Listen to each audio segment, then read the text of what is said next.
I got कर्मयोगी और दीक्षा से प्राप्त ज्ञान का विद्यालय में प्रयोग भी कर लिए, हमें समझ में भी आ गया। मान लो हम कल पढ़ गए और हम भूल गए कि मैम ने क्या पढ़ाया था, इसके लिए हमने आपको बताया कि आप दीक्षा ऐप से पढ़ सकते हैं। अब अनन्या में करके दिखाओ कि हम दीक्षा ऐप कैसे पढ़ेंगे। हाँ, और खींचते हैं चुंबक कहलाते हैं, और जो पदार्थ चुंबक की ओर आकर्षित होते हैं उन्हें हम चुंबकीय पदार्थ कहते हैं। और जब चुंबक के टुकड़े को धागे से बांधकर स्वतंत्रता पूर्वक लटकाया जाता है तो यह उत्तर दक्षिण की दिशा में खड़ा होता है। अगर आप किसी चुंबक को कल हम लोगों ने देखो, जैसे प्रैक्टिकल हम लोगों ने किया था, चुंबक को धागे में लटकाया था, देखा था वो उत्तर दक्षिण दिशा में। देखो मैम बिल्कुल वही करवा रहे। आई गॉट कर्मयोगी पोर्टल पर विभिन्न प्रशिक्षण पूरे किए। इनमें time management, stress management, core areas of artificial intelligence तथा रिस्पॉन्सिबल एआई जैसे प्रशिक्षण प्रमुख हैं। इन प्रशिक्षणों से प्राप्त ज्ञान का उपयोग शिक्षण योजना निर्माण, समयबद्ध शैक्षणिक गतिविधियों का संचालन, तकनीक आधारित शिक्षण सामग्री तैयार करने, विद्यालय में समावेशी शिक्षा, वो बच्चे जो पिछड़ रहे हैं उनको मुख्य धारा में लाने का कार्य, उनके अधिगम को सुगम बनाने के लिए टीएलएम का निर्माण तथा इनका साथ ही साथ तकनीक आधारित मूल्यांकन भी विद्यालय में सुनिश्चित किया गया। एक एक करके सब लोग पढ़ेंगे। शुरू हो।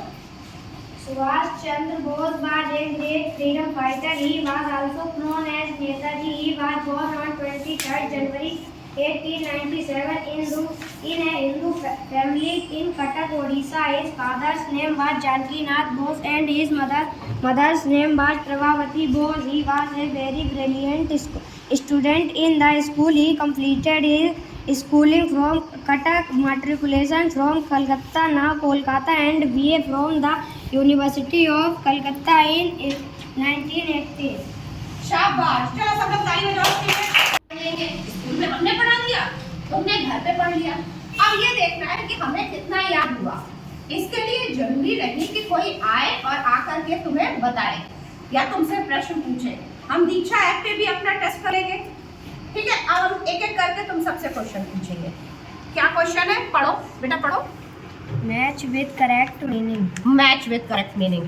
तो पहला वर्ड क्या लिखा है? Brilliant. ब्रिलियंट। ब्रिलियंट का मतलब क्या होता है? प्रतिभाशाली। बस इसे यहाँ से उठा के यहाँ ले आएंगे। तुम बता रहे हो ना, सही है।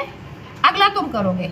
रिजाइंड। रिजाइंड माने क्या होता है? इस्तीफा दिया। शाबाश। उठाओ, इसे उठाओ और कहाँ ले जाएंगे? यहाँ तक। बिल्कुल खेल खेल में हम लोग पढ़ लेंगे, है आसान। चलो अगला तुम हैप्पी करो। मोटिवेटेड माने? और ये तो सामने खुद ही लग गया, इसे तो हमें लगाने की जरूरत नहीं है। अगला है अपोज्ड। हमको बताओ अपोज्ड माने?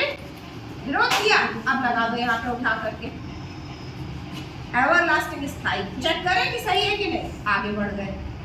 अरे वाह, इसे हमने सबमिट कर दिया। क्या आया? 5 में से सुन नहीं पाया। बच्चों का एआई से प्रयोग, उन्हें बताया गया कि आर्टिफिशियल इंटेलिजेंस का प्रयोग कैसे करते हैं। ध्यान से सुनिए, राधिका बेटा और बाकी के बच्चे भी। EFGH सबसे रखें प्यारे भी। इन सभी विभिन्न गतिविधियों से प्राप्त हुआ हमें ये सुंदर रिजल्ट।